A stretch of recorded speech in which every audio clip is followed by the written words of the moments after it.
Hello everyone, welcome back to my channel, or welcome if you're just stopping by for the first time. My name is Brenda and welcome to Motivational Monday.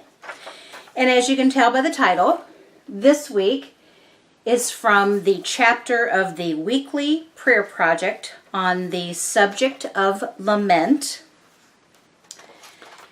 And this week is titled Sufficient Grace. And the reading is from 2 Corinthians chapter 12, verses 7 through 9. It says, "Lest I should be exalted above measure by the abundance of the revelations, a thorn in the flesh was given to me, a messenger of Satan to buffet me, lest I be exalted above measure. Concerning this thing I pleaded with the Lord 3 times that it might depart from me. And he said to me, My grace is sufficient for you, for my strength is made perfect in weakness. Therefore, most gladly, I will rather boast in my infirmities, that the power of Christ may rest upon me." And then it says, whatever Paul's thorn in the flesh was, the Bible doesn't say. He begged for it to be taken away. He asked God for freedom. But when God's answer was no, Paul trusted that God had a purpose. He knew the sweet sufficiency of God's grace. And then it says, what are some areas of weakness in your life where you need God's strength? Earnestly ask God for healing and help for the thorns in your life. Then entrust those cares to God. Remember, He has already proven at the cross that He is fully for your good. I don't know about you. I've always wondered what Paul's thorn in the flesh was. The Bible doesn't say. I think we all have some thorn in the flesh that we wish God would take away. And for whatever reason, God chooses not to. Whether it's to grow us, to mature us, to give us more faith, to give us more patience, who knows? I just try to deal with my thorns in the flesh as best I can. And I pray about them. And I ask God, if it be His will, to remove those thorns in my flesh from me, and if not, to give me the strength to deal with them. And it can be anything. It can be something that you don't like about yourself, about your personality. Maybe you don't like the way that you look. Some things can be fixed, some things can't. I've heard different Bible scholars say that that they think that Paul's thorn in the flesh was stuttering. My dad stuttered, and I always felt so bad for him, because I know that he was made fun of in school for stuttering.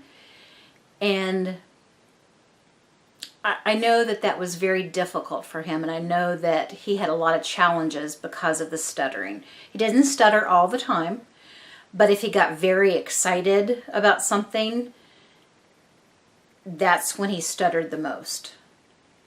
And I don't know if you guys know anything about country music, but there was a country singer, I think he's still alive, his name is Mel Tillis, and he could sing beautifully. And the odd thing is, when you sing, you don't stutter. It's only when you speak normally that you stutter. And my dad just absolutely loved Mel Tillis. It's just one of my favorite memories is sitting watching Hee Haw with my dad, and he loved Mel Tillis because he could relate because they both had a stuttering problem. So God never removed that thorn in the flesh from my dad.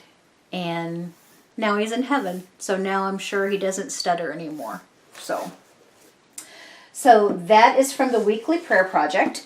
And now let's do the devotional. This is the Trusting God Day by Day Daily Devotional by Joyce Meyer. And this week, it says, excuse me, a great big happy life. It says, it is more blessed to give than to receive. It says, since being good to people has been one of my personal goals, my joy tank never runs dry for very long. I have even discovered that when I do get sad or discouraged, I can begin to think on purpose about what I can do for someone else, and before long, I am joyful again. You may have heard many times that the Bible said it is more blessed to give than to receive. That's Acts chapter 20, verse 35. The Amplified Bible renders that verse this way. It is more blessed, makes one happier, and more to be envied to give than to receive. You may know that verse, but do you really believe it? If you do, then you are probably doing your best to be a blessing everywhere you go. I must admit that for many years I could quote this verse, but I obviously didn't really believe it because I spent my time trying to be blessed rather than being a blessing. I have now learned that we do not even know what happy is until we forget about ourselves, start focusing on others, and become generous givers. In order to be generous, we have to do more than simply plunk some change in a bucket during the holidays or give to the church once a week. Actually, I think learning to give in church should simply be practice for the way we should live our everyday lives. I do not just want to merely give offerings. I want to be a giver. I want to offer myself every day to be used for whatever God chooses. For this change to take place in my life, I had to change my thinking. I had to think and say thousands of times, I love people and I enjoy helping them. This thought will be life-changing for you if you put it to work in your life. As you become a generous giver, you will be amazed at how happy you will be and how much you will enjoy life. If you want to be like God, you need to always go the extra mile, always do more than you have to, always give more than enough, and always be generous. And then it says, trust in Him. God's called you to be a generous giver as you trust Him to supply all your needs. This includes your finances, but it doesn't end there. What other talents, resources can you give? I just love this little daily devotion. It just hits home on so many levels, on so many different occasions. I know some of us aren't, I guess, what you would classify by the world standards as rich. I consider myself average middle income America. Thank God, not poor, but not rich like Warren Buffett or Steve Jobs or any of the other multi-millionaires. But we can all give to the best of our abilities. And it may seem small to you, but to somebody else, it could mean the world. And I'm not even talking money. I'm not even talking finances.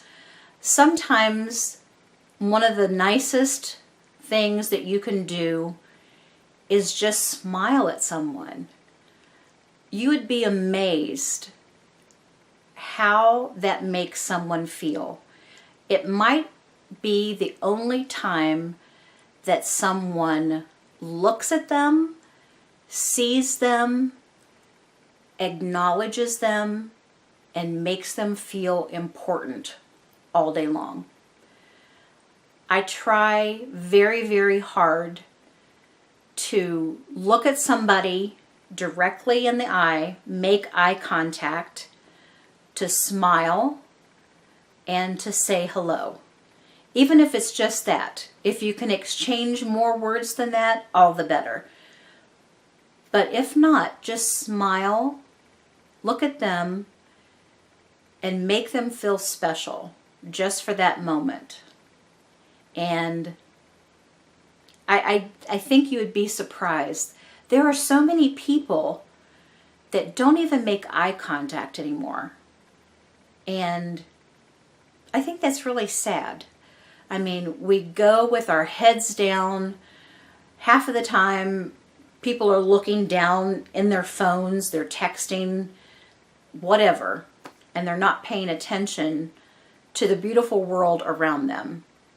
And I just try to smile and say hello and wish them a good day, and you would be amazed how many people respond back positively to that. So that's just my little nugget, my little words of wisdom for this week. I know how much it impacts me if I'm having a bad day, just for somebody to smile. And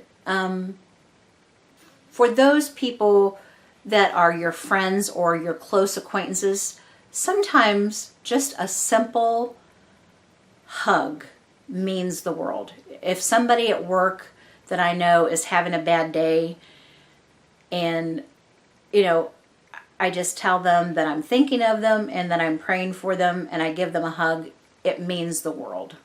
Of course, it has to be somebody that you know. I mean, God forbid, in the workplace you can't hug somebody. You know what I mean. You know the people that you're close enough to do that.